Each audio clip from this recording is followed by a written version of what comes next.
fisik itu ada 3 yang ada dalam Quran maupun penjelasan dari Rasul Shallallahu Alaihi Wasallam. Yang pertama adalah al-ain. Al-ain ini penyakit yang paling bahaya dan lebih berbahaya dari santet, karena dia nggak butuh ritual. Ya, saya mengimani banget. Kenapa? Karena Rasulullah yang bilang sendiri, al-ainu haqqun walau kana syai'un sabiqul qadar la sabaqatul ain. Ain itu benar adanya, dia hakiki, ada. Kalau ada sesuatu yang bisa mendahului takdir, maka ain yang bisa mendahuluinya. Kemudian dalam hadis lain riwayat Bukhari dikatakan, aktsaru man yamutu min ummati, kebanyakan yang meninggal di umatku ba'da qada'illahi wa qadarihi, setelah takdirnya Allah, bil ain, adalah karena lantaran ain. Nah, mungkin bertanya-tanya, ain itu apa? Ain itu apa?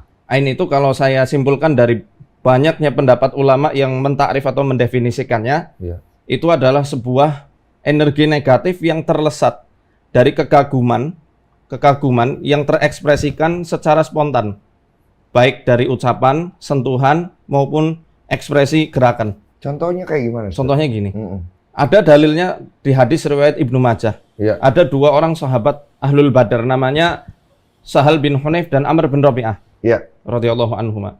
Nah, ini Sahal adalah laki-laki yang punya kulit mulus, nggak ada panuhnya, nggak ada bekas koreng.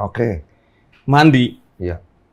Zaman dulu mandi kan nggak kayak gini, ada toilet atau kamar mandi kan, ada skatnya. Kelihatan nama Amr bin Rabi'ah, sebagian kulitnya yang sangat putih. Kemudian Amr bin Rabi'ah mengatakan, aku tidak pernah melihat kulit seindah yang aku lihat pada hari ini. Seketika langsung jatuh Sahal bin Hunayf, kejang-kejang dibawa ke Rasulullah. Kemudian beliau mengatakan, ala ma yaqtulu ahadukum akhahu. Ala ma yaqtulu ahadukum akhahu. Atas dasar apa salah seorang di antara kalian hendak membunuh saudaranya? Kalau kalian mengagumi suatu nikmat yang ada pada saudaranya, hendaklah mendoakan keberkahan. Jadi kalau dalam Islam itu kadang barakallahu fik. Barakallahu fik itu artinya semoga Allah berkahi kamu. Atau kalau orangnya jauh, semoga Allah berkahi prestasinya, Allah berkahi rumah barunya, Allah berkahi gadgetnya, anak-anaknya dan lain-lain. Karena kisah orang yang kena ain itu banyak.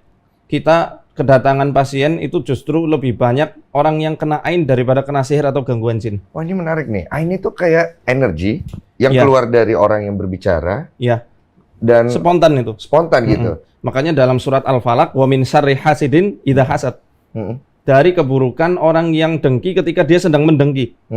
Itu kan surat Al-Falaq yang dianjurkan oleh Rasulullah dibaca setiap pagi dan petang 3 kali.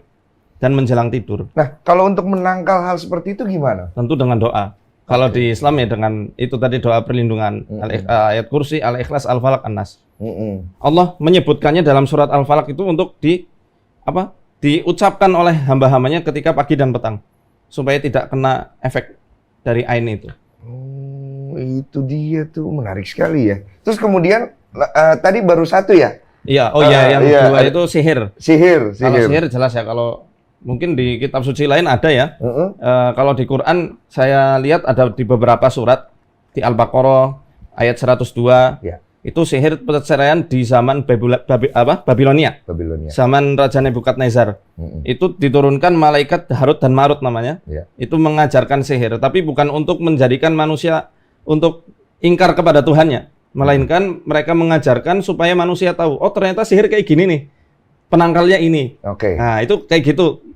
Kenapa Harut Marut diturunkan sama Allah. Adapun kisah-kisah yang katanya mereka digantungkan, kepala di bawah, kaki di atas, itu kisah palsu. Bukan benar itu. Bukan kisah yang benar. Yang asli mereka turun untuk mengajarkan ini ilmu sihir loh. Kamu mesti hati-hati. Cara mereka itu harus begini-begini, penangkalnya begini. Ternyata ada segolongan tukang sihir dan orang-orang yang durhaka mempelajari dari Harut dan Marut ya, untuk menceraikan suami dengan istri. Nah, ini fayata'allamuna minhuma ma yufarriquna bihi bainal mar'i wa zawji. Mereka mempelajari dari Harut dan Marut sesuatu ilmu sihir yang bisa untuk menceraikan suami dan istri. Caranya gimana itu? Macam-macam. Saya bawa salah satu kitabnya. Saya bawa salah satu kitabnya. Ada cara-caranya itu, Mas. Maaf ini.